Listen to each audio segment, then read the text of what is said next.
الله أكبر الله أكبر لا إله إلا الله الله أكبر الله أكبر ولله الحمد الله أكبر الله أكبر الله أكبر لا إله إلا الله الله أكبر الله أكبر ولله الحمد. السلام علیکم ورحمۃ اللہ وبرکاتہ. نحمده ونصلی علی رسولہ الکریم. اما بعد فاعوذ باللہ من الشیطان الرجیم. بسم اللہ الرحمن الرحیم. رب اشرح لی صدری ویسر لی امری واحلل عقدۃ من لسانی یفقہوا قولی. لو أنزلنا هذا القرآن على جبل لرأيته خاشعا متصدعا من خشية الله وتلك الأمثال نضربها للناس لعلهم يتفكرون. اگر ہم اس قرآن کو کسی پہاڑ پر اتارتے تو یقیناً تو اسے اللہ کے ڈر سے پست ہونے والا، ٹکڑے ٹکڑے ہونے والا دیکھتا. اور یہ مثالیں ہیں، ہم انہیں لوگوں کے لیے بیان کرتے ہیں تاکہ وہ غور و فکر کریں. قرآن اللہ کا کلام، رب کائنات کا کلام. اگر یہ کسی پہاڑ پر اتارا جائے تو پہاڑ دب جائے، اس کے اندر خشوع پیدا ہو جائے، خاشع ہو جائے، ریزہ ریزہ ہو جائے، پھٹ کر ٹکڑے ٹکڑے ہو جائے.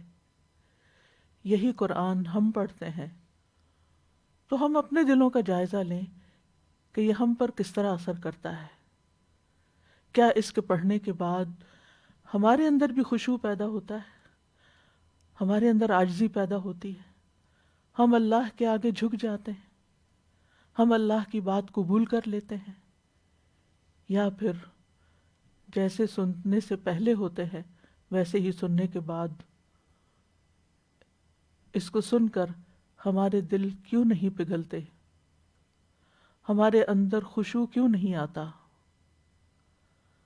ہمارے اندر عمل کی تبدیلی کیوں نہیں آتی. ہم سب کو اپنا محاسبہ کرنے کی ضرورت ہے اور اس قرآن کی روشنی میں اپنا جائزہ لینے کی ضرورت ہے. اللہ سبحانہ تعالیٰ اپنی خاص رحمت سے اپنے بندوں کو چنتا ہے اپنی کتاب کے لیے. اللہ سبحانہ تعالیٰ نے آج ہمارے لیے ایک اور نیا موقع عطا کیا ہے، ایک نئے انداز میں قرآن مجید کے ساتھ اپنا تعلق قائم کرنے کے لیے، اور وہ ہے قرآن کی مثالوں کو سمجھنے کا، تاکہ ہم غور و فکر کریں، تاکہ ہم اپنے عمل کو بدلیں، تاکہ ہم اپنے رب کو راضی کر سکیں، تاکہ ہم اس کا قرب پا سکیں، تاکہ ہم اس کی جنتوں میں داخل ہو کر اس کا دیدار کر سکیں. اللہ سبحانہ تعالیٰ سے دعا ہے کہ وہ ہمیں بہترین طریقے کے ساتھ اسے مکمل کرنے کی توفیق عطا فرمائے اور واقعی ہم اس سے فائدہ اٹھا سکیں. کسی بھی چیز سے فائدہ اسی وقت اٹھایا جا سکتا ہے جب ہم فائدہ اٹھانے کی نیت رکھتے ہوں. کہا جاتا ہے کہ نیت علم والوں کی تجارت ہے. جتنی اچھی نیت ہوگی اتنا ہی آپ کو پروفٹ ملے گا، اتنا ہی آپ کا سودا کامیاب ہوگا، اتنی ہی نفع بخش تجارت ہوگی. ہم میں سے بہت سے لوگ قرآن کو صرف ثواب یا اجر کی نیت سے پڑھتے ہیں، لیکن باقی نیتوں سے غافل ہو جاتے ہیں. تو آئیے ہم اپنی نیت کا جائزہ لیتے ہیں کہ ہم قرآن کی مجلس میں کیوں بیٹھے ہیں، ہم یہ لیکچرز کیوں سننا چاہتے ہیں، ہم ان چیزوں کو کیوں پڑھنا چاہتے ہیں، ہم قرآن کی امثال کو کیوں جاننا چاہتے ہیں. تو ہم سب اپنی نیت میں اخلاص بھی پیدا کرتے ہیں خالصتاً اللہ کی رضا کے لیے. اور پھر ہم اس سے کیا چاہتے ہیں کہ ہمیں کیا ملے؟ تو سب سے پہلی چیز ہدایت. اللہ سبحانہ تعالیٰ نے رمضان میں قرآن نازل کیا. شہر رمضان الذی انزل فیہ القرآن ھدی للناس. رمضان وہ مہینہ ہے جس میں قرآن اتارا گیا جو لوگوں کے لیے سراسر ہدایت ہے.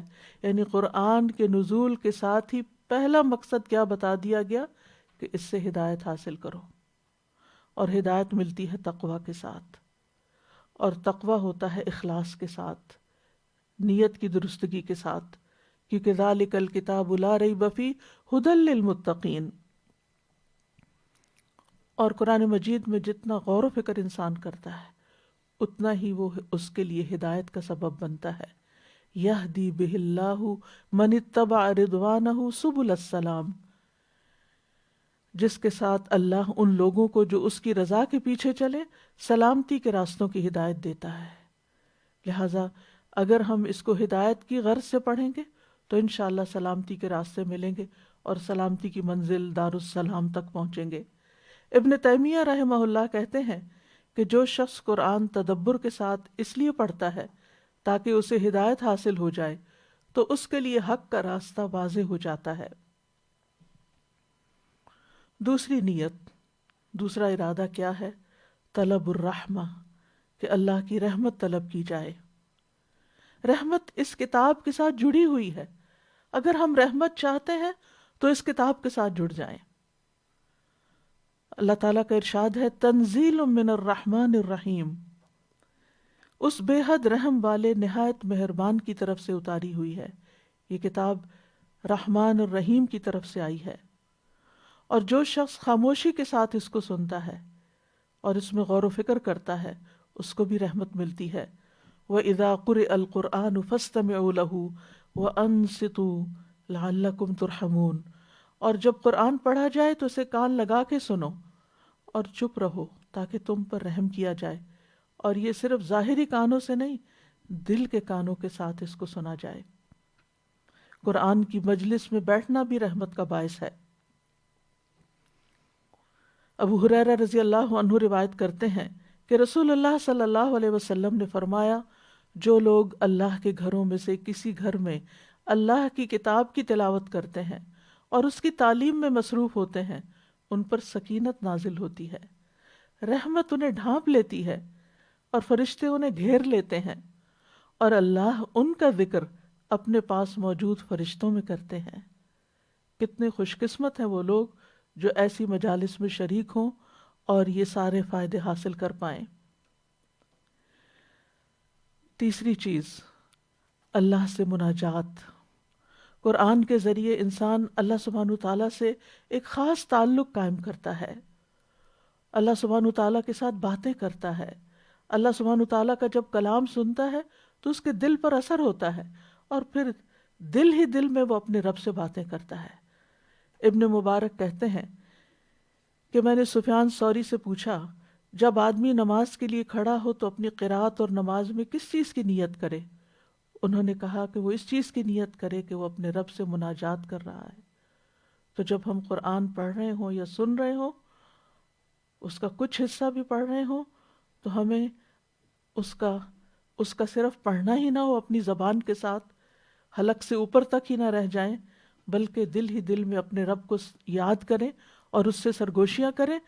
اور جہاں ڈرنے والی کوئی بات ہو وہاں اللہ کے عذاب سے پناہ مانگیں دل ہی دل میں، اور جہاں جنت کی بشارتیں ہوں وہاں جنت مانگیں، جہاں ہدایت کی بات ہو وہاں ہدایت مانگیں، جہاں منافقت کی بات ہو تو منافقت سے پناہ چاہیں.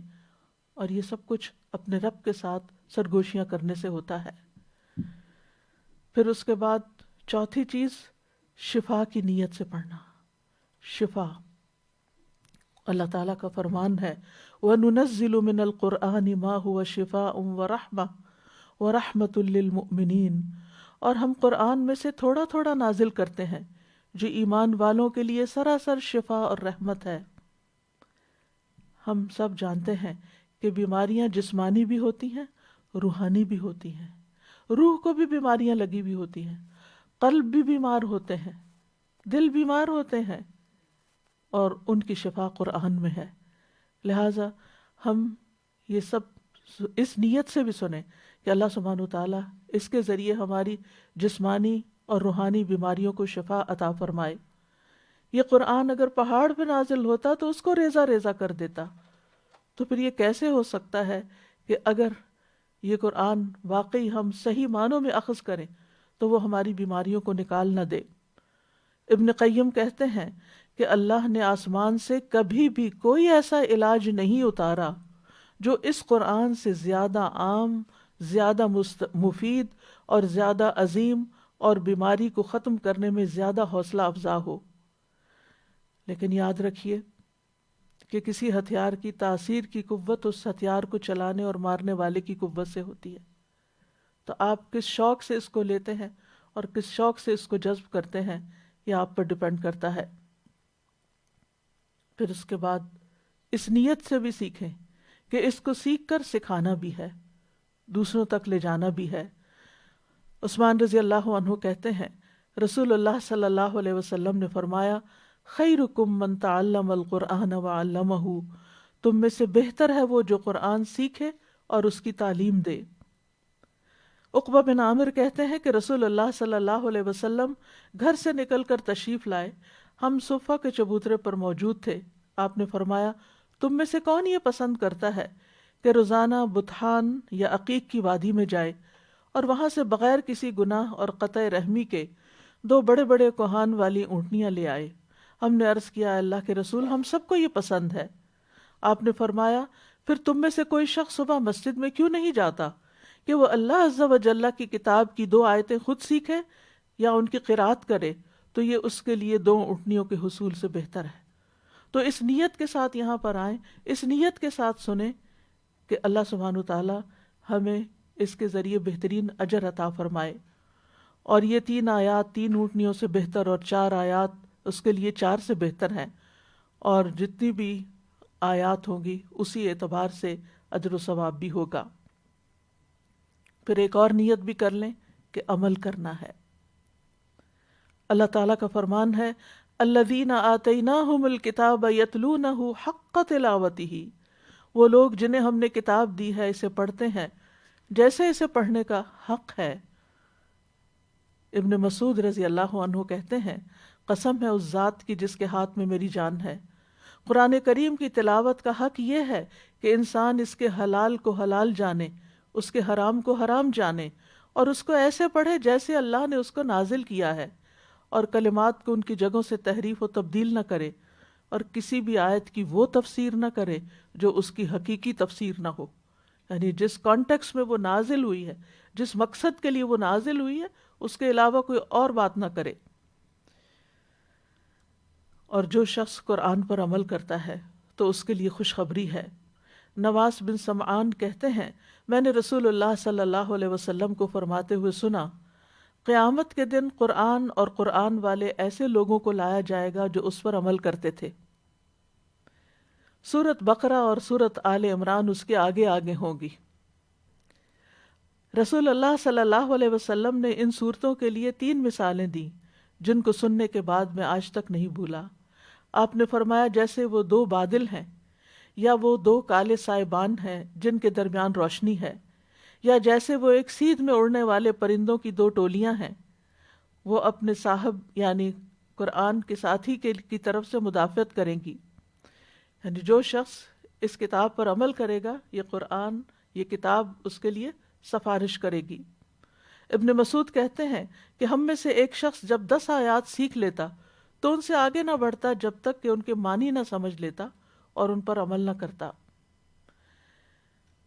پھر 8ویں بات ہے نصیحت، یاد دہانی، تذکیر۔ اللہ تعالیٰ کا فرمان ہے، کتاب انزل الیک فلا یکن فی صدرک حرج منہ لتنذر بہ وذکری للمؤمنین، یہ ایک کتاب ہے جو آپ کی طرف نازل کی گئی ہے، تو آپ کے سینے میں اس سے کوئی تنگی نہ ہو، تاکہ آپ اس کے ساتھ ڈرائیں، اور ایمان لانے والوں کے لیے سراسر نصیحت ہے، یاد دہانی ہے۔ قرآن مجید کی یہ مثالیں جو ہم پڑھیں گے، یہ آپ قرآن مجید میں پہلے بھی پڑھ چکے، ان سے نصیحت حاصل ہو، ہم ان میں غور و فکر کر سکیں اور ان سے اپنے لیے سبق لے سکیں۔ قرآن مجید کو نصیحت کے لیے آسان بنایا گیا ہے۔ اللہ تعالیٰ کا ارشاد ہے وَلَقَدْ يَسَّرْنَا الْقُرْآنَ لِلذِّكْرِ فَهَلْ مِن مُدَّكِرٍ، اور بلا شبہ یقیناً ہم نے قرآن کو نصیحت کے لیے آسان کر دیا، تو کیا ہے کوئی نصیحت حاصل کرنے والا؟ یعنی کسی نے نیت کر لی ہے، ارادہ کر لیا۔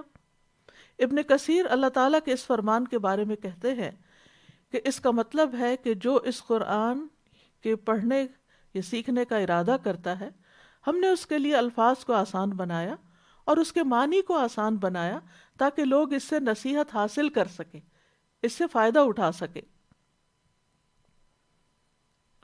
پھر لوگوں کو اس کی طرف دعوت دینا۔ ہم میں سے ہر شخص جو یہ پروگرام سن رہا ہے، اس کے لیے لازم ہے کہ وہ دوسروں کو بھی اس کے بارے میں بتائے۔ قرآن مجید میں اللہ سبحانہ وتعالیٰ نے ہمارے لیے ایک بہترین مثال دی جنات کی، کہ جنہوں نے پہلی دفعہ قرآن سنا اور سنتے ہی دوسروں تک پہنچا دیا۔ سورۃ الجن میں آتا ہے قُلْ أُوحِيَ إِلَيَّ أَنَّهُ اسْتَمَعَ نَفَرٌ مِّنَ الْجِنِّ فَقَالُوا إِنَّا سَمِعْنَا قُرْآنًا عَجَبًا يَهْدِي إِلَى الرُّشْدِ فَآمَنَّا بِهِ، کہہ دیجئے کہ میری طرف وحی کی گئی ہے کہ بے شک جنوں کی ایک جماعت نے کان لگا کر قرآن سنا تو انہوں نے کہا بلا شبہ ہم نے ایک عجیب قرآن سنا ہے جو سیدھی راہ کی طرف لے جاتا ہے، تو ہم اس پر ایمان لے آئے۔ تو ہم بھی اگر اس پر ایمان رکھتے ہیں اور اس سے خود فائدہ اٹھاتے ہیں تو دوسروں کو بھی اس کی طرف دعوت دیجیے کہ وہ بھی قرآن سنیں، وہ بھی سمجھیں اور وہ بھی فائدہ اٹھائیں۔ سورۃ الاحقاف میں جنوں کے بارے میں آتا ہے اور جب ہم نے جنوں کے ایک گروہ کو آپ کی طرف پھیرا جو قرآن غور سے سنتے تھے، تو جب وہ اس کے پاس پہنچے تو انہوں نے کہا خاموش ہو جاؤ۔ پھر جب وہ پورا کیا گیا تو وہ اپنی قوم کی طرف ڈرانے والے بن کر واپس لوٹے۔ انہوں نے کہا اے ہماری قوم، بے شک ہم نے ایک ایسی کتاب سنی ہے جو موسیٰ کے بعد نازل کی گئی، اس کی تصدیق کرنے والی ہے جو اس سے پہلے ہے، وہ حق کی طرف اور سیدھے راستے کی طرف رہنمائی کرتی ہے۔ اے ہماری قوم، اللہ کی طرف بلانے والے کی دعوت قبول کر لو۔ نبی صلی اللہ علیہ وسلم نے بھی فرمایا تھا بلغوا انی ولو آیا، مجھ سے آگے پہنچاؤ خواہ ایک آیت ہی کیوں نہ ہو۔ پھر اس نیت سے بھی قرآن پڑھیں کہ اللہ سبحانہ وتعالیٰ اس کا اجر و ثواب بھی ہمیں عطا کرے، کیونکہ ہم میں سے ہر شخص اجر و ثواب کا مستحق ہے۔ ہم میں سے کون اجر اور اس کی فضیلت سے محروم ہونا چاہے گا؟ تو اجر و ثواب کی نیت کرنا۔ رسول اللہ صلی اللہ علیہ وسلم نے فرمایا جس نے اللہ کی کتاب میں سے ایک حرف پڑھا اسے اس کے بدلے ایک نیکی دی جائے گی اور ہر نیکی کا ثواب 10 گنا ہے۔ میں نہیں کہتا کہ الف لام میم ایک حرف ہے، بلکہ الف ایک حرف ہے، لام ایک حرف ہے، میم ایک حرف ہے۔ اسی طرح جب ہم قرآن مجید کی مختلف صورتیں پڑھیں اور ان صورتوں کی جو فضیلت بتائی گئی ہے، ان کا جو فائدہ بتایا گیا، اس وقت بھی اپنی نیت کی تجدید کریں کہ ہم اس صورت کو اس نیت سے پڑھ رہے ہیں کہ اللہ تعالی ہمیں اس کا یہ خاص فائدہ عطا کرے، اس کا خاص اجر عطا کرے۔ جیسے سورۃ البقرہ کی آخری آیات ہیں، سورۃ الفاتحہ کی تلاوت ہے، سورۃ الملک کی تلاوت ہے، اور اسی طرح باقی چیزیں بھی۔ اور قرآن پڑھ کر اللہ کے ہاں مقام کی بلندی طلب کرنا، اللہ سبحانہ تعالیٰ سے بلند مقام طلب کرنا۔ قرآن مجید کی شان اور مقام بہت عظیم ہے، اس کی قدر و قیمت بہت بلند ہے۔ وَإِنَّهُ فِي أُمِّ الْكِتَابِ لَدَيْنَا لَعَلِيٌّ حَكِيمٌ، بے شک وہ ہمارے پاس اصل کتاب میں یقیناً بہت بلند کمال حکمت والا ہے۔ تو جب آپ اللہ تعالیٰ کی اس کتاب کو پڑھیں تو اس کے ساتھ مقام کی بلندی کو بھی طلب کریں، کیونکہ یہ کتاب بعض لوگوں کو بلند مقام عطا کرتی ہے اور بعض کو نیچے گرا دیتی ہے۔ قیامت کے دن قرآن پڑھنے والے کا مقام بہت بلند ہوگا، ہر آیت کے بدلے اس کا درجہ بلند ہوتا چلا جائے گا۔ عبداللہ ابن عمر کہتے ہیں نبی صلی اللہ علیہ وسلم نے فرمایا صاحب قرآن سے کہا جائے گا اقرأ ورتقی ورتل کما کنت ترتل فی الدنیا، پڑھتے جاؤ اور چڑھتے جاؤ اور ویسے ہی ٹھہر ٹھہر کر پڑھو جس طرح تم دنیا میں ٹھہر ٹھہر کر ترتیل کے ساتھ پڑھتے تھے۔ تو رمضان کی آمد ہے، اس لیے جو بھی آپ تلاوت کریں اس میں یہ اجر اور ثواب کی نیت رکھیں کہ ایک ایک آیت جو میں پڑھوں گی اس پر اللہ تعالیٰ میرے درجے بلند کریں گے۔ اگرچہ یہ حافظ کے لیے ہے لیکن ہر مزید آیت مزید اجر میں اضافہ کرتی ہے، یہ چیز آپ کے قرآن پڑھنے کے شوق کو بڑھا دے گی۔ عبداللہ ابن عمر سے روایت ہے رسول اللہ صلی اللہ علیہ وسلم نے فرمایا روزہ اور قرآن قیامت کے دن بندے کی شفاعت کریں گے۔ روزہ کہے گا اے رب میں نے اس کو کھانے پینے اور خواہشات سے روکے رکھا تھا، اس کے حق میں میری شفاعت قبول کر لے۔ اور قرآن کہے گا میں نے اسے رات کو سونے نہیں دیا تھا، تراویح میں نیندیں کم ہوگی، میری شفاعت اس کے حق میں قبول فرما۔ اس وقت یہ نیت رکھیں کہ انشاءاللہ یہ رات کے وقت جو ہم، کیونکہ عام دنوں میں ہم رات کے وقت کم ہی قرآن پڑھتے ہیں، اللہ کہ جن لوگوں کو اللہ تعالیٰ تہجد کی توفیق عطا کرتا ہے اور وہ تہجد میں طویل قرات کریں، لیکن الحمدللہ رمضان کے مہینے میں ہر ایک کو موقع مل جاتا ہے رات کی طویل قرات کرنے یا سننے کا، لہٰذا اس وقت اس کی شفاعت کی نیت سے تلاوت کریں۔ تو اللہ سبحانہ وتعالیٰ ان دونوں کی شفاعت یعنی روزے اور قرآن کی شفاعت قبول کر لے گا، اس کی شفاعت مانی جائے گی۔ یہ اپنے پڑھنے والوں کے حق میں بحث کرے گا اور اس کی تصدیق کی جائے گی۔ جس نے اس کو اپنے سامنے رکھا، یہ ایک اور حدیث ہے حضرت جابر کی کہ نبی صلی اللہ علیہ وسلم نے فرمایا قرآن سفارش کرے گا اور اس کی سفارش مانی جائے گی۔ یہ اپنے پڑھنے والوں کے حق میں بحث کرے گا اور اس کی تصدیق کی جائے گی، ہاں تم ٹھیک کہتے ہو۔ جس نے اس کو اپنے سامنے رکھا تو یہ اسے جنت کی طرف رہنمائی کرے گا، اور جس نے اس کو اپنی پیٹھ پیچھے رکھا تو یہ اسے ہانک کر جہنم میں لے جائے گا۔ پھر اسی طرح جب بھی قرآن پڑھیں، چاہے تنہائی میں ہو چاہے مجلس میں ہو، تو یہ نیت اور یہ امید بھی رکھیں کہ آپ فرشتوں کی مجلس میں ہیں، آپ کو فرشتوں کی معیت حاصل ہے، فرشتے اس مجلس میں حاضر ہیں۔ حضرت عائشہ کہتی ہیں رسول اللہ صلی اللہ علیہ وسلم نے فرمایا جو آدمی قرآن میں ماہر ہو وہ ان فرشتوں کے ساتھ ہے جو لکھنے والے، معزز اور بزرگی والے ہیں۔ الماہر بالقرآن مع السفرۃ الکرام البررہ۔ پھر اسی طرح سکینت کی نیت کریں کہ اللہ تعالیٰ اس کے ذریعے ہمیں سکینت عطا کرے۔ برا کہتے ہیں ایک آدمی سورۃ کہف کی تلاوت کر رہا تھا، اس کے پاس ہی 2 لمبی رسیوں میں بندھا ہوا گھوڑا موجود تھا، تو اسے ایک بدلی نے ڈھانپ لیا، یعنی گھوڑے کے اوپر بادل آ گیا۔ وہ بدلی گھومتی اور قریب آتی گئی اور اس کا گھوڑا اس سے بدکنے لگا۔ جب صبح ہوئی تو وہ نبی صلی اللہ علیہ وسلم کی خدمت میں حاضر ہوا اور آپ کو یہ ماجرا کہہ سنایا۔ آپ نے فرمایا یہ سکینت، یہ اطمینان تھا جو قرآن کی قرات کی وجہ سے تم پر اترا۔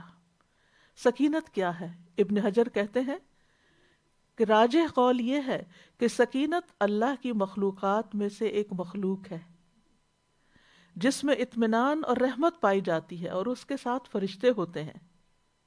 ابن قیم کہتے ہیں اس سے مراد اطمینان، وقار اور سکون ہے جس کی ہماری زندگیوں میں بہت کمی ہو چکی ہے، اور یہ قرآن کے ساتھ ہمیں نصیب ہوتا ہے۔ اور 16 نمبر برکت، اللہ سبحانہ تعالیٰ ہمیں قرآن کی برکت عطا کرے، قرآن کی مجلس کی برکت بھی عطا فرمائے۔ اللہ تعالیٰ فرماتے ہیں وَهَذَا كِتَابٌ أَنزَلْنَاهُ مُبَارَكٌ، اور یہ ایک کتاب ہے ہم نے اسے نازل کیا، بڑی برکت والی ہے۔ اور قرآن مجید کی یہ برکت قرآن میں تدبر کرنے، نصیحت کرنے اور نصیحت پکڑنے کے ساتھ جڑی ہوئی ہے۔ کتاب انزلناہ الیک مبارک لیدبروا آیاتہ ولیتذکر اولو الالباب، یہ ایک کتاب ہے ہم نے اسے آپ کی طرف نازل کیا ہے، بہت بابرکت ہے تاکہ لوگ اس کی آیات میں غور و فکر کریں، تاکہ عقل والے نصیحت حاصل کریں۔ اور خاص طور پر سورۃ البقرہ کا پڑھنا باعث برکت ہے اور اس کا چھوڑ دینا باعث حسرت ہے، لہٰذا سورۃ البقرہ کو اپنی زندگیوں میں شامل کر لیں۔ اور آخری چیز اس سلسلے کی ہے کہ دل میں نرمی پیدا کرنے کی نیت کرنا، یعنی سکینت اور برکت کے بعد رقت القلب، دل کا رقیق ہونا، یعنی اللہ تعالیٰ اس کی برکت سے ہمارے دلوں کو نرم کر دے، ہمارے دلوں کو رقیق کر دے۔ الم یأن للذین آمنوا ان تخشع قلوبہم لذکر اللہ وما نزل من الحق، کیا ان لوگوں کے لیے جو ایمان لائے وہ وقت نہیں آیا کہ ان کے دل اللہ کی یاد کے لیے اور اس حق کے لیے جھک جائیں جو نازل ہوا۔ ابن مسعود کہتے ہیں کہ ہمارے مسلمان ہونے اور اس بات کے درمیان کہ اللہ نے اس آیت کے ساتھ ہمیں ڈانٹ پلائی 4 سال سے زیادہ کی مدت نہ تھی، یعنی پھر ہمارے دلوں کے اندر وہ رقت آ گئی۔ اللہ سبحانہ و تعالی ہمارے دلوں کو بھی نرم کر دے اور ہم اس قرآن کو پڑھ کر اپنے اندر حقیقی معنوں میں خشوع و خضوع پیدا کر سکیں۔ ہمارے اس رمضان کا پروگرام ہے امثال القرآن، قرآن کی مثالیں۔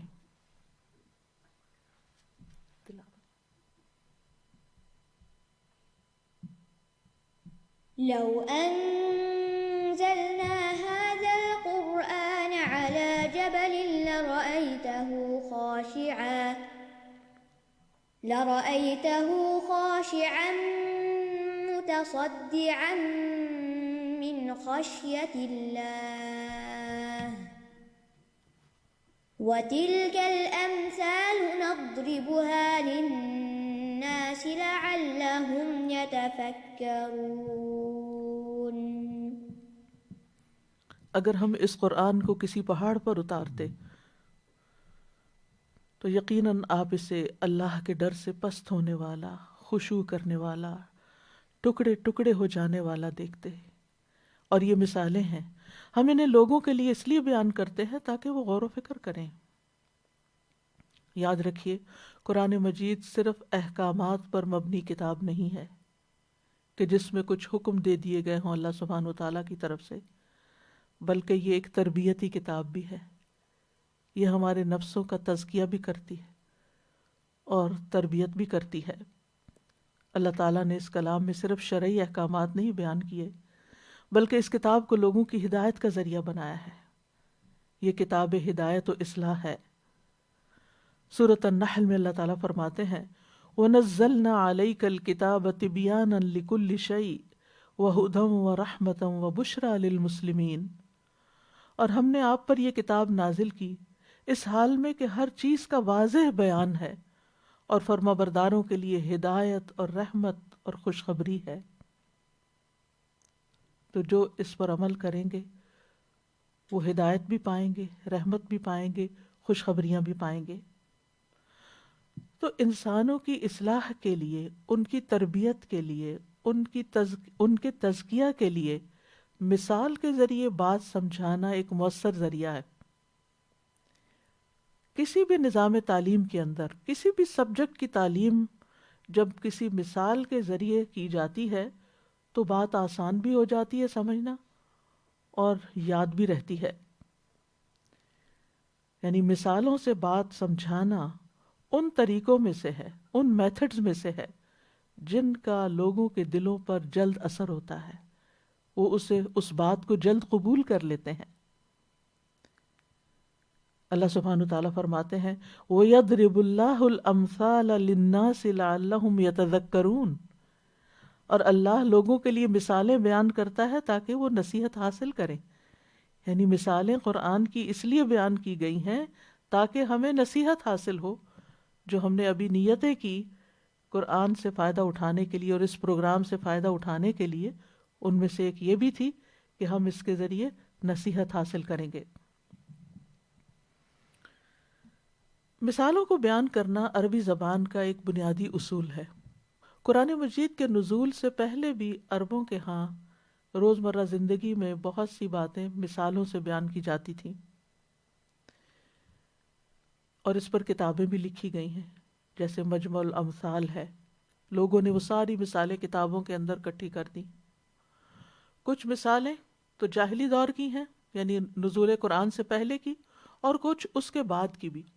اور یہ صرف عربی زبان کے ساتھ نہیں ہے، یہ تقریباً ہر زبان کے اندر ہے کہ اس میں محاورے، کہاوتیں، مثالیں، سملیز، کنائے، یہ سب چیزیں استعمال ہوتی ہیں جس سے بات کو کم الفاظ میں بہت اچھی طرح سمجھایا جا سکتا ہے، بہت خوبصورتی کے ساتھ سمجھایا جا سکتا ہے. علامہ جلال الدین سیوطی کہتے ہیں، امام اصفہانی کا قول بیان کرتے ہوئے، اہل عرب کی ضرب الامثال اور علماء کے نظائر پیش کرنے کی ایک خاص شان ہے جو مخفی نہیں رہ سکتی. یعنی عربوں کی مثالیں خاص طور پر بہت اہم ہیں، اس لیے کہ یہ باتیں چھپی ہوئی باریکیوں کو ظاہر کرنے اور حقیقتوں کے چہرے سے نقاب دور کرنے میں بڑا اثر رکھتی ہیں، اور خیالی امور کو، یعنی جن چیزوں کا تعلق خیال سے ہے، امیجنیشن سے ہے، ان کو حسی صورت میں ظاہر کرنا اور وہم کو یقین کا درجہ دینا اور غائب کو حاضر کے درجے میں فائز کر دیتا ہے. یعنی وہ چیزیں جو ہمارے مشاہدے میں نہیں ہوتی، ان کو جب ہم کسی نظر آنے والی چیز کے ساتھ مثال دیتے ہیں تو بات بہت جلد سمجھ آ جاتی. مثلاً اگر کوئی شخص کہے سفید رنگ، اور اس نے کبھی سفید لفظ نہ سنا ہو، تو آپ سفید سفید کرتے رہے، آپ اس کو نہیں سمجھا سکتے. لیکن اگر آپ اس کو کوئی سفید چیز دکھا کے کہتے ہیں، مثلاً اس کاغذ کی طرح سفید، تو وہ فوراً بات سمجھ جائے گا، اب سمجھ آ گیا. تو بہت سی باتیں لغت کے اندر، کلام کے اندر، زندگی کے اندر، معاملات کے اندر ایسی ہوتی ہیں کہ جن کو مثال کے ذریعے سمجھانے سے بات بہت جلد سمجھ بھی آتی ہے، دل میں بھی اترتی ہے، اور انسان کے اندر ایک تبدیلی بھی پیدا ہوتی ہے. تو مثالیں انسان کے اندر عملی تبدیلی پیدا کرنے کا ایک بہت بڑا ذریعہ ہیں. سعدی کہتے ہیں کہ جان لیں کہ قرآن کریم سب سے اعلیٰ، سب سے کامل اور سب سے زیادہ مفید ترین موضوعات جن کی بھی انسان کو ضرورت ہوتی ہے، ان سب موضوعات پر مشتمل ہے. قرآن کی تعلیم دینے کے طریقوں میں سے سب سے احسن طریقے پر مشتمل ہے. یعنی تعلیم دینے کے جتنے بھی طریقے ہیں، وہ ان میں سب سے احسن طریقے قرآن نے اختیار کیے ہیں. یہ انتہائی آسان اور واضح طریقے کے ساتھ دلوں تک معنی پہنچا دیتا ہے. اور قرآن کریم کی بلند پایہ تعلیمات کی اقسام میں سے، یعنی تعلیم کی کئی قسمیں ہیں قرآن کی، ان میں سے ایک اعلیٰ ترین قسم مثالوں سے بات سمجھانا ہے.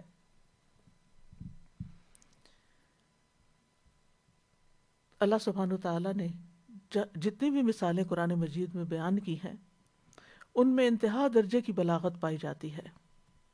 علماء کہتے ہیں کہ مثال کے علاوہ کسی اور کلام میں یہ چار چیزیں جمع نہیں ہوتی.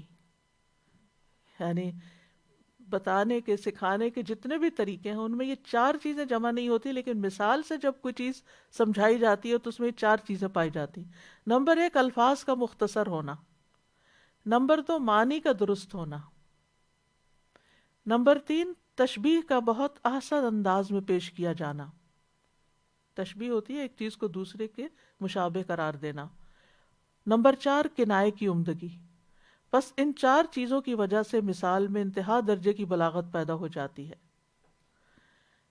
کنایہ کہتے ہیں علم بیان میں وہ کلمہ ہوتا ہے جس کے معنی مبہم اور پوشیدہ ہوں، اور وہ اپنے حقیقی معنوں کی بجائے مجازی معنوں میں استعمال ہوا ہو. اس طرح کے حقیقی معنی بھی مراد لیے جا سکتے ہوں، اور اس کے ذریعے جیسے کہتے ہیں اشارہ کنایہ، یعنی اشاروں کنایوں میں بات سمجھا دینا، تو وہ کنایہ اس معنی میں بھی ہے. تو اس میں کوئی شک نہیں کہ جب کلام کو مثال بنا دیا جاتا ہے تو وہ کلام بولنے میں زیادہ واضح ہوتا ہے، سننے میں زیادہ خوبصورت ہوتا ہے، اور گفتگو کے مختلف پہلوؤں میں وسعت پیدا کر دیتا ہے. وضاحت بھی، خوبصورتی بھی اور وسعت بھی، یہ تین چیزیں اس میں آ جاتی ہیں کلام کے اندر. اور اللہ سبحانہ وتعالیٰ قرآن مجید میں بہت سے مقامات پر مثالوں کے ذریعے بات سمجھاتے ہیں. سورۃ النور میں آتا ہے وَيَضْرِبُ اللَّهُ الْأَمْثَالَ لِلنَّاسِ وَاللَّهُ بِكُلِّ شَيْءٍ عَلِيمٌ. اور اللہ لوگوں کے لیے مثالیں بیان کرتا ہے، اور اللہ ہر چیز کو خوب جاننے والا ہے. اور اللہ سبحانہ و تعالیٰ نے بندوں کی ضرورت کے پیش نظر مثالیں بیان کی ہیں، یعنی جہاں جس چیز کو سمجھانے کی ضرورت ہوئی اس کے مطابق مثال بھی لائی گئی. جیسے قرآن مجید کی سب سے پہلی مثال منافقین کے بارے میں ہے، اور اس سے پہلے منافقین کے طرز عمل کا ذکر ہے، اور پھر ان کی حقیقت حال کو مثال کے ذریعے واضح کر دیا گیا. اور یہ مثالیں انسانوں کے لیے واضح حجت بھی ہیں، یعنی جب اللہ سبحانہ و تعالیٰ کسی کو مثال کے ذریعے بات سمجھا دیتے ہیں تو گویا اس پر حجت تمام کر دیتے ہیں، اور اس کے بعد بھی اگر کوئی انکار کرتا ہے یعنی پھر کوئی گنجائش رہ نہیں جاتی کہ بات سمجھ نہیں آئی. ویسے تو کسی کو بینیفٹ آف ڈاؤٹ دیا جا سکتا ہے کہ اس کو کہا گیا، بتایا گیا، پتہ نہیں اس کو سمجھ آیا یا نہیں آیا، لیکن مثال سے جب بات سمجھائی جاتی ہے تو وہ لازماً سمجھ آ جاتی ہے، اور پھر اس کے بعد اگر کوئی بات نہیں مانتا تو پھر اللہ سبحانہ وتعالیٰ کی طرف سے عذاب بھی آتا ہے. جن بستیوں کو تباہ کیا گیا ان کے بارے میں آتا ہے سورۃ الفرقان میں، وَكُلًّا ضَرَبْنَا لَهُ الْأَمْثَالَ وَكُلًّا تَبَّرْنَا تَتْبِيرًا، اور ہر ایک کے لیے ہم نے مثالیں بیان کی اور ہر ایک کو ہم نے پھر بری طرح تباہ کر دیا. یعنی جب انہوں نے سمجھا نہیں، سمجھنے کی کوشش نہیں کی تو پھر ان کی شامت بھی آئی. پھر اسی طرح اہل عرب سے خطاب کر کے، اہل مکہ سے خطاب کر کے فرمایا وَسَكَنْتُمْ فِي مَسَاكِنِ الَّذِينَ ظَلَمُوا أَنفُسَهُمْ وَتَبَيَّنَ لَكُمْ كَيْفَ فَعَلْنَا بِهِمْ وَضَرَبْنَا لَكُمُ الْأَمْثَالَ، کہ ہم نے پچھلی قوموں کی مثالیں بیان کر کے تمہیں ہر بات واضح کر دی.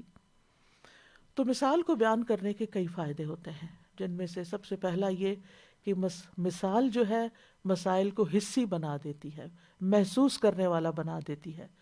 یعنی پیچیدہ عقلی حقائق اور امیجنیشن میں ہونے والی چیزیں اور بہت دور دراز کے کانسیپٹس کو، ان کے فاصلوں کو سمیٹ دیتی ہے، اور محسوس نظر آنے، محسوس کا مطلب ہوتا ہے وہ چیز جو حواس خمسہ سے ہماری ادراک میں آ جائے، جس کو ہم محسوس کر سکیں، دیکھ سکیں، چھو سکیں، سن سکیں.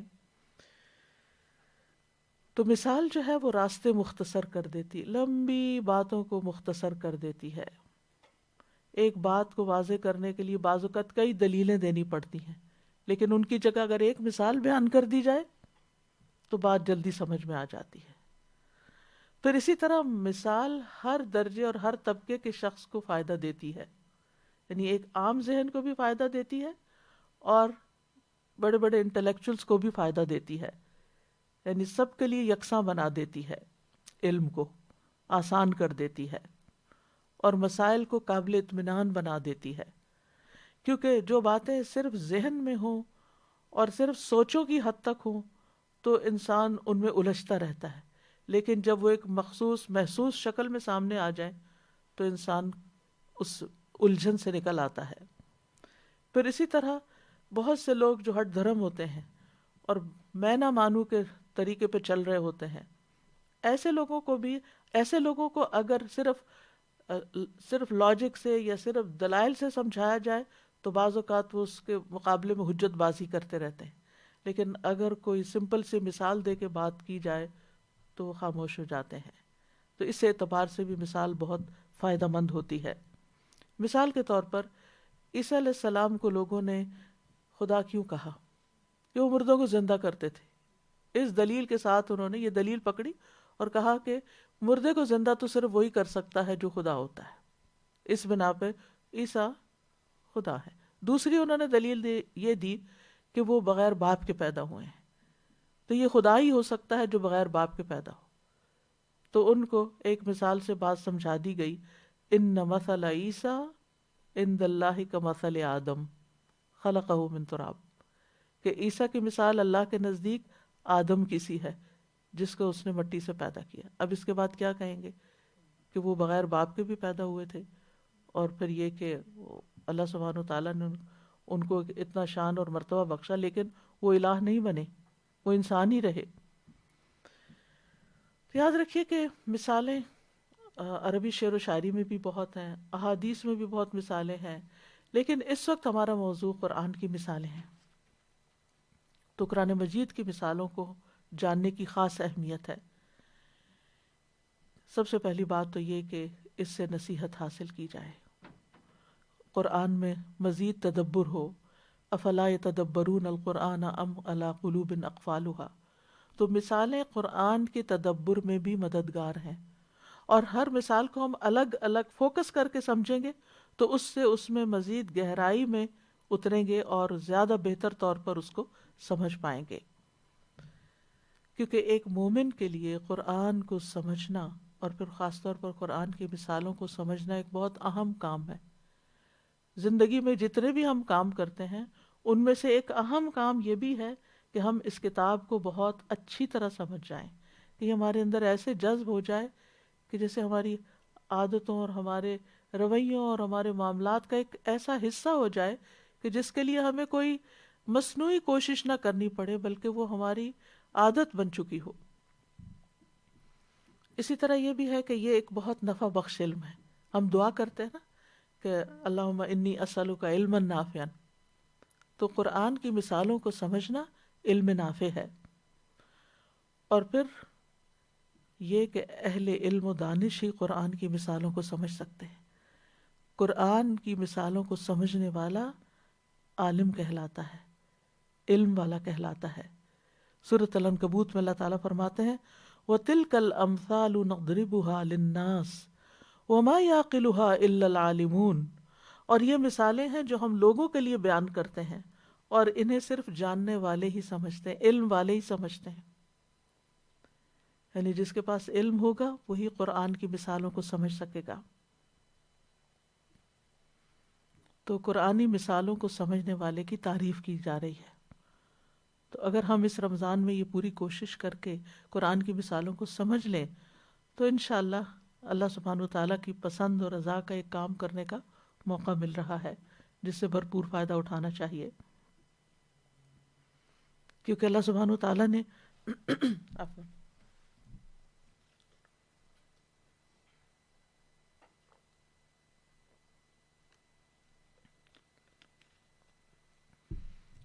کیونکہ اللہ سبحانہ وتعالیٰ نے جو مثالیں بیان کی ہیں وہ اہم امور سے متعلق ہیں، بلند مقاصد سے متعلق ہیں، یعنی ان کو سمجھانا مقصود تھا. اہم مسائل کی مثالیں ہیں کیونکہ اللہ سبحانہ وتعالیٰ نے خود ان میں غور و فکر کی دعوت دی ہے، نصیحت لینے کا حکم دیا ہے، ترغیب دی ہے کہ ہم ان میں غور و فکر کریں. لہٰذا یہ ہماری ذمہ داریوں میں سے ایک ذمہ داری تھی جس کو اللہ تعالیٰ پورا کرنے کا موقع دے رہا ہے کہ ہم ان میں اچھی طرح غور و فکر کریں. یہ قرآن کریم کے اہم عظیم علوم میں سے ایک علم ہے، امثال القرآن. ماوردی کہتے ہیں قرآن کے عظیم علوم میں سے قرآن کی مثالوں کا علم حاصل کرنا ہے، کیونکہ لوگ اس سے غافل ہیں. کیونکہ وہ مثالوں کے ساتھ مشغول ہو جاتے ہیں اور جن چیزوں کی مثالیں دی گئی ہوتی ہیں ان کو فراموش کر دیتے ہیں. تو یہاں پر جو قرآن مجید کی مثالیں ہیں وہ آپ دیکھیں گے کہ وہ صرف ایک لفظ کو دوسرے لفظ سے مثال نہیں دی گئی، یا صرف لفظی مثالیں نہیں، بلکہ وہ پورا کانسیپٹ، پورا واقعہ اور پوری حکایت ہوتی ہے جس کے لیے کوئی مثال بیان کی جاتی ہے. اس کے پیچھے اس کی ایک ہسٹری ہوتی ہے. اور کہتے ہیں کہ جس چیز کی مثال دی جاتی ہے اسے مثال کے بغیر بیان کرنا ایسا ہی ہے جیسا کہ گھوڑا لگام کے بغیر اور اونٹنی نکیل کے بغیر. نبی صلی اللہ علیہ وسلم نے بھی قرآنی مثالوں سے عبرت حاصل کرنے کا حکم دیا ہے. نبی صلی اللہ علیہ وسلم نے فرمایا پہلی کتابیں ایک باب یعنی ایک موضوع پر اور ایک لہجے میں نازل ہوئیں، اور قرآن 7 ابواب یعنی 7 موضوعات پر اور 7 لہجوں میں نازل ہوا. اس میں تنبیہات، وارننگز، احکام، حلال، حرام، واضح اور فیصلہ کن احکام، متشابہات اور مثالیں ہیں.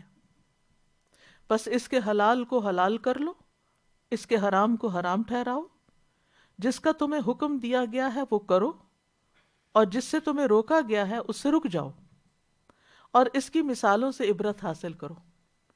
یہ نبی صلی اللہ علیہ وسلم کا فرمان ہے. لہٰذا جب ہم یہ مثالیں پڑھیں گے تو ان سے سبق بھی نکالیں گے، ان سے سبق حاصل کریں گے. اور فرمایا اور اس کے محکم یعنی واضح احکامات پر عمل کرو اور اس کے متشابہ پر ایمان لاؤ اور کہو آمنا بہ کل من عند ربنا، یعنی اس کے متشابہات پر ہم ایمان لاتے ہیں، سب ہمارے رب ہی کی طرف سے ہے۔ عمرو بن عاص نے نبی صلی اللہ علیہ وسلم سے 1000 مثالیں سمجھی تھی۔ ابن کثیر نے عمرو بن عاص سے نقل کیا، وہ کہتے ہیں کہ میں نے رسول اللہ صلی اللہ علیہ وسلم سے بیان کردہ 1000 مثالوں کو سمجھا، یعنی جو قرآن کے علاوہ بھی تھی۔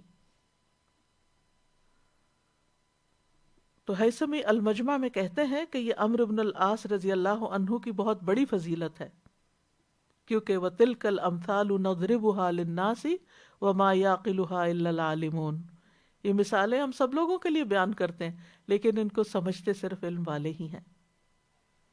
اسی لیے سلف صالحین قرآن کی مثالیں سمجھ نہ آنے پر رویا کرتے تھے۔ ان میں سے ایک نے کہا کہ جب میں قرآن کی کوئی مثال پڑھتا ہوں پھر میں اس میں تدبر نہیں کر پاتا تو میں خود پر روتا ہوں، کیونکہ اللہ تعالیٰ کا فرمان ہے وَتِلْكَ الْأَمْثَالُ نَضْرِبُهَا لِلنَّاسِ وَمَا يَعْقِلُهَا إِلَّا الْعَالِمُونَ، اور یہ مثالیں ہیں جو ہم لوگوں کے لیے بیان کرتے ہیں اور انہیں صرف جاننے والے ہی سمجھتے ہیں۔ مثالوں کو سمجھنے کے اعتبار سے مومن اور غیر مومن میں بھی فرق ہے۔ اللہ تبارک و تعالیٰ فرماتے ہیں کہ قرآن مجید میں جو مثالیں بیان کی گئی ہیں یہ ہدایت کے حاصل ہونے کے اسباب میں سے ہیں، کیونکہ ان سے بہت سے لوگ فائدہ اٹھاتے ہیں جو غور و فکر کرتے ہیں، اور بہت سے لوگ ان سے گمراہ بھی ہوتے ہیں جو ان سے روگردانی کرتے ہیں۔ ان اللہ لا یستحی ان یضرب مثلا ما بعودۃ فما فوقها فاما الذین آمنوا فیعلمون انہ الحق من ربهم واما الذین کفروا فیقولون ماذا اراد اللہ بہذا مثلا یضل به کثیرا ویہدی به کثیرا وما یضل به الا الفاسقین۔ بے شک اللہ اس سے نہیں شرماتا کہ کوئی بھی مثال بیان کرے، مچھر کی ہو یا جو اس کے اوپر ہے اس کی، لیکن جو لوگ ایمان لائے وہ جانتے ہیں کہ بے شک یہ ان کے رب کی طرف سے حق ہے۔ رہے وہ جنہوں نے کفر کیا تو وہ کہتے ہیں کہ اللہ نے اس مثال کے ساتھ کیا ارادہ کیا ہے، اور وہ اس کے ساتھ بہتوں کو گمراہ کرتا ہے اور اس کے ساتھ بہتوں کو ہدایت دیتا ہے، اور اس کے ساتھ فاسقوں کے سوا کسی کو گمراہ نہیں کرتا۔ تو مثالیں ہدایت کا ذریعہ بھی ہیں اور بعض لوگوں کی گمراہی کا ذریعہ بھی ہیں۔ اللہ سبحانہ وتعالی ہمیں ان کے ذریعے ہدایت عطا فرمائے اور ہمارے ایمان میں اضافہ کرے۔ تو امثال القرآن لفظ جو ہے یہ امثال مثل سے ہے، امثال مثل کی جمع ہے۔ قرآن مجید میں یہ لفظ 41 بار سے زیادہ آیا ہے، اور اس کے روٹس میں اور بھی بہت سے لفظ آتے ہیں، جیسے مثل اور مثلہم، وہ تو خیر مثل ہی کے ساتھ وہ آیا ہے، اس اعتبار سے بھی آیا ہے۔ پھر اسی طرح مثلا، طریقتکم المثلا، مثالی طریقہ۔ تو مثل کا لفظ جو ہے وہ دو طرح سے بولا جاتا ہے، ایک مثل اور ایک مثل۔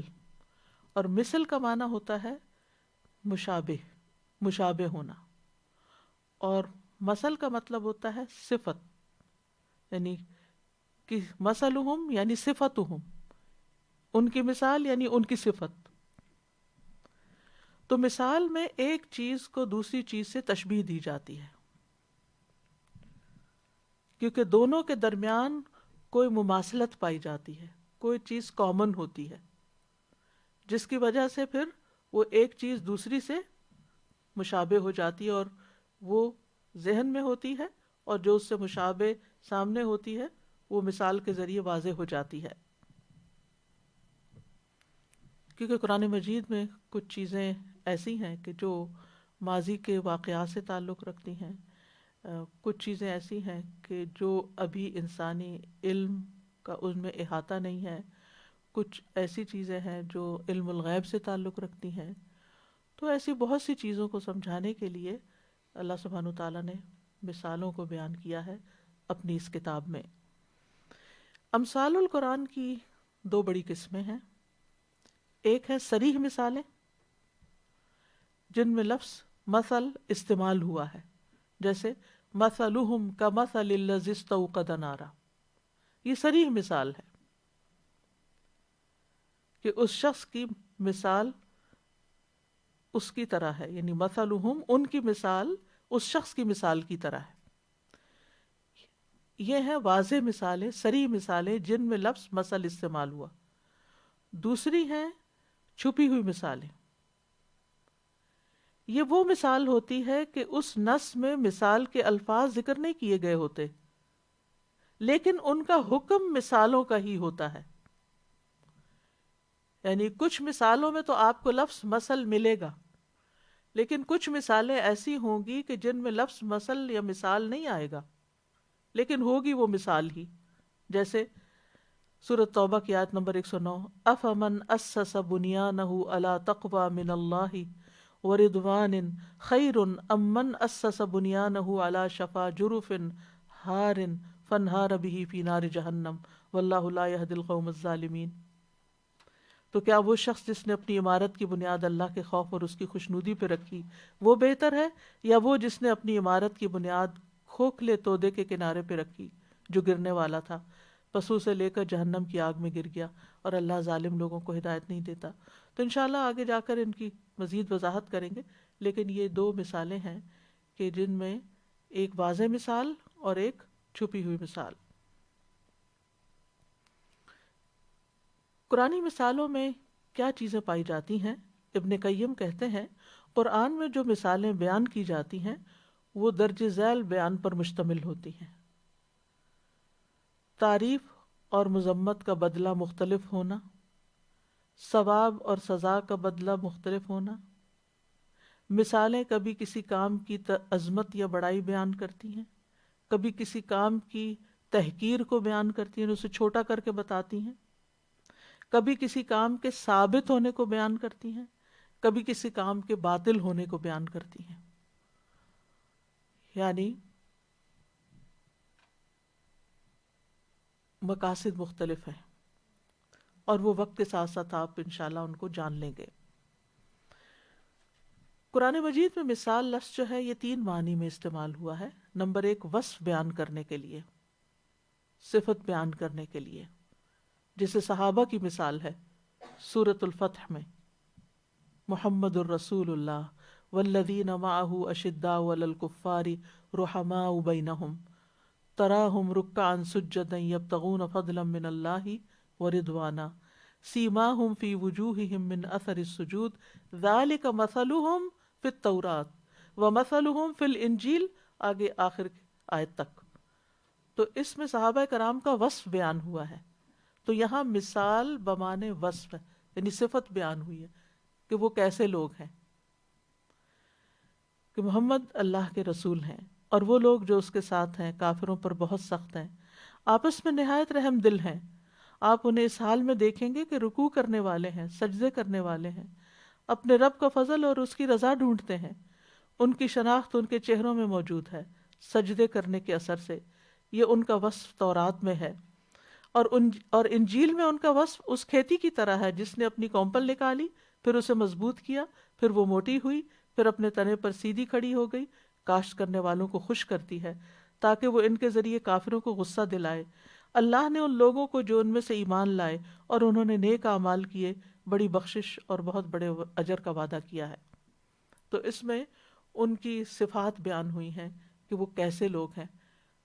قرآن مجید میں یہاں اس مقام پر صحابہ کرام کا وہ نقشہ کھینچا گیا ہے جو شاید کسی اور جگہ پر نہ ہو، کہ ان کی عبادت کیسی ہے اور ان کا اخلاق کیسا ہے اور ان کا طرز عمل کیسا ہے، ان کا کیریکٹر، ان کی شخصیت کیسی ہے۔ پھر اسی طرح جنت کی مثال، اس میں جنت کا وصف بیان ہوا ہے۔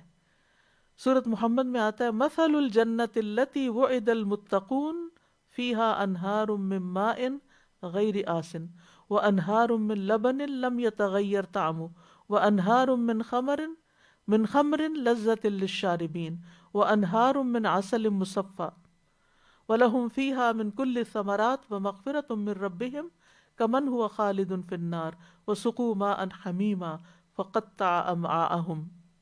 یہاں پر ہم دیکھتے ہیں کہ یہ جنت کا وصف ہے، یعنی اس کو کسی چیز سے مثال دے کے نہیں سمجھایا جا رہا، بلکہ اس کی صفت بیان کی جا رہی ہے، ڈسکرپشن دی جا رہی ہے کہ جنت کیسی جگہ ہے، اس کے اندر نہریں کیسی ہیں، وہ نہریں کتنی قسم کی ہیں، ان نہروں کی کیا خوبی ہے، اور ان کے اندر جو چیزیں پائی جاتی ہیں وہ کس قسم کی ہیں. یہ ساری ڈسکرپشن ہے جنت کی، تو اس کو بھی مثال کہا گیا ہے. دوسرا معنی مثال کا قرآن میں کردار کی مثال دینے کے لیے، یعنی کسی کے کردار کو بیان کرنے کے لیے، جس میں نوح اور لوط علیہ السلام کی بیویوں کی مثال ہے.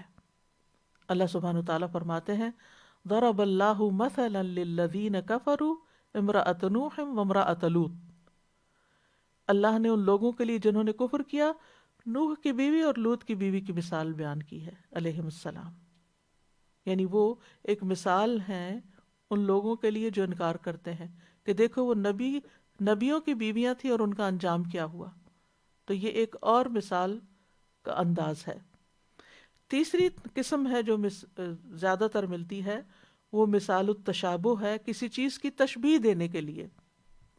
جیسے اللہ کے نور کی مثال ہے سورۃ النور میں، اللہ نور السماوات والارض مثل نورہ کمشکاۃ فیہا مصباح المصباح فی زجاجہ الزجاجۃ کأنہا کوکب دری یوقد من شجرۃ مبارکۃ زیتونۃ لا شرقیۃ ولا غربیہ یکاد زیتها یضیء ولو لم تمسسہ نار نور علی نور یہدی اللہ لنورہ من یشاء ویضرب اللہ الامثال للناس واللہ بکل شیء علیم. اللہ آسمانوں اور زمین کا نور ہے، اس کے نور کی مثال ایک تاک کی سی ہے جس میں ایک چراغ ہے. وہ چراغ ایک فانوس میں ہے، وہ فانوس گویا چمکتا ہوا تارا ہے. وہ چراغ ایک مبارک درخت زیتون سے روشن کیا جاتا ہے جو نہ شرقی ہے اور نہ غربی. اس کا تیل قریب ہے کہ روشن ہو جائے، خواہ اسے آگ نے نہ چھوا ہو. نور پر نور. اللہ اپنے نور کی طرف جس کی چاہتا ہے رہنمائی کرتا ہے، اور اللہ لوگوں کے لیے مثالیں بیان کرتا ہے، اور اللہ ہر چیز کو خوب جاننے والا ہے. اب اس مثال کو بھی سمجھنے کی ضرورت ہے جو آگے انشاءاللہ آئے گی. تو مختصر یہ کہ قرآنی مثالوں کی کچھ غرض و غایت ہے، کوئی مقصد ہے، جن میں سب سے پہلا مقصد نفوس کی اصلاح ہے، تزکیہ ہے، تربیت ہے، ضمیر کو جگانا ہے، منور کرنا ہے، اخلاق کو مہذب بنانا ہے.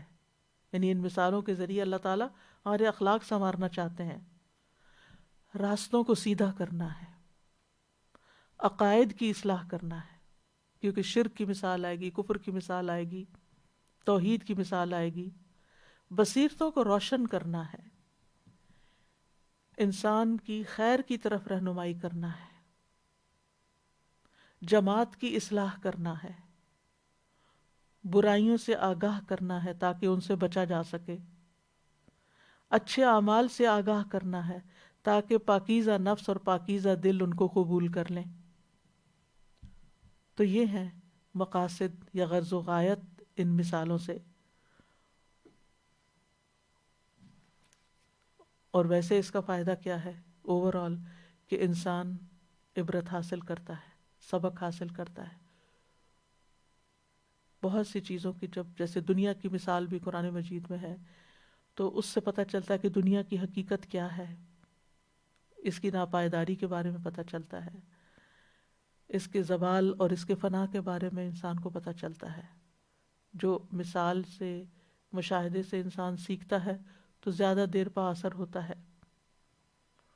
ابن قیم کہتے ہیں کہ قرآن کریم میں جو مثالیں بیان کی گئی ہیں ان سے مدرجہ ذیل امور میں فائدہ حاصل کیا جاتا ہے، واعظ و نصیحت میں، عقل کے لیے مرادی معنی سمجھنے میں، یعنی جو چیز عقل میں ہے اس کا مراد کیا ہے،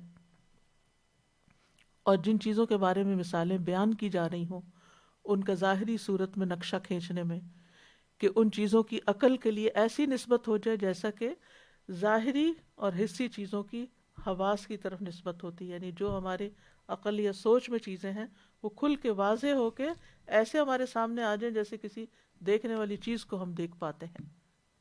تو اللہ سبحانہ تعالیٰ سے دعا ہے کہ اللہ سبحانہ تعالیٰ ہمارے لیے اس سفر کو آسان کر دے، ان مثالوں کو بہترین طریقے سے سمجھنے کی توفیق عطا فرمائے، اور اس سے ہماری تربیت ہو جائے، ہمارا تزکیہ ہو جائے، اور ہمیں اللہ سبحانہ تعالیٰ وہ راہ دکھا دے جو اس کی پسند کی ہے، اور اس منزل تک پہنچا دے جو اس کو راضی کرنے والی ہے. اللہ سبحانہ تعالیٰ اس کام میں بہت برکت ڈالے اور ہمارے لیے بغیر کسی رکاوٹ کے اس کو مکمل کرنے کی توفیق عطا فرمائے. وآخر دعوانا ان الحمد للہ رب العالمین. اس موضوع پر کئی کتابیں لکھی گئی ہیں عربی میں جو اوریجنل سورسز ہیں جن سے اس مضمون کی تیاری میں استفادہ بھی کیا گیا ہے.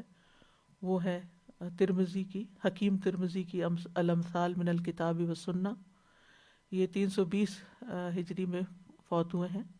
پھر امثال القرآن ابو عبد الرحمن محمد بن الحسین السلمی النیسابوری کی، یہ 412 ہجری میں فوت ہوئے ہیں. پھر امثال القرآن ابن قیم الجوزیہ کی، یہ 754 ہجری میں فوت ہوئے ہیں.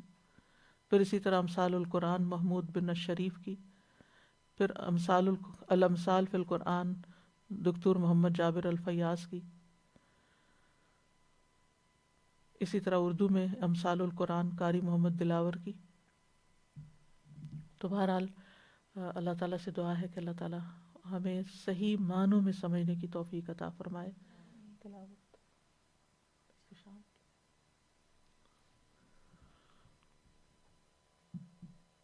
لو أنزلنا هذا القرآن على جبل لرأيته خاشعا متصدعا من خشية الله وتلك الأمثال نضربها للناس لعلهم يتفكرون. سبحانک اللہم وبحمدک اشہد ان لا الہ الا انت استغفرک واتوب الیک. السلام علیکم ورحمۃ اللہ وبرکاتہ. اللهم صليت على إبراهيم إنك حميد مجيد. اللهم بارك على محمد وعلى آل محمد كما باركت على إبراهيم وعلى آل إبراهيم إنك حميد مجيد.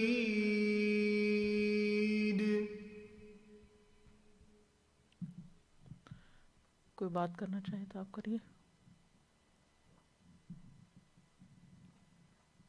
جی ہمارا اتنی دفعہ قرآن پڑھتا ہے بندہ، پڑھاتا ہے، لیکن پھر بھی ایک تشریحی